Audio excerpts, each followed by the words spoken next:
তুমি কি অস্থির, আতঙ্কিত, মানসিকভাবে হতাশাগ্রস্ত? তাহলে আজকের এই শব্দগুলো তোমার জন্য। যেখানে আমরা শিখবো যে আজকে ভোকাবুলারি, এই শব্দগুলো আমরা প্রতিনিয়ত ব্যবহার করি দৈনন্দিন জীবনে, আমরা ইংরেজি বলার ক্ষেত্রে বা আমাদের দৈনন্দিন কাজে এই কথাগুলো ব্যবহার করি। তো অস্থির এর ইংরেজি কি আসলে? রেস্টলেস, বিশ্রামহীন বা অস্থির। রেস্টলেস কথা মানে হচ্ছে কি? অস্থির। প্যানিকড, আতঙ্কিত, যে আমি খুবই আতঙ্কিত হয়েছিলাম। I was very panicked, I got panicked, আমি আতঙ্কগ্রস্ত হয়েছিলাম, আমি ভয় পেয়েছিলাম। তারপরে ওয়ারি, ওয়ারি মানে মানসিকভাবে ক্লান্ত। আই এম ভেরি ওয়ারি, আমি মানসিকভাবে খুবই খুবই ক্লান্ত।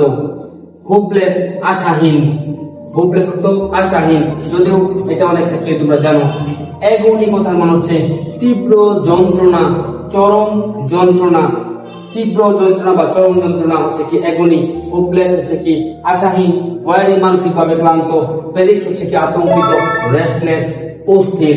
তাহলে এই যে আমাদের ভোকাবুলারি যেগুলো রয়েছে, এই ওয়ার্ডগুলো দ্বারা যদি আমরা কি প্রত্যেকটা দ্বারা একটা করে সেন্টেন্স মেক করতে পারি, তাহলে আমরা কি হবে, ইংরেজিতে স্কিল ডেভেলপ হবে। রেস্টলেস দ্বারা তোমরা কি করতে চাইবা? সেন্টেন্স মেক করতে চাইবা।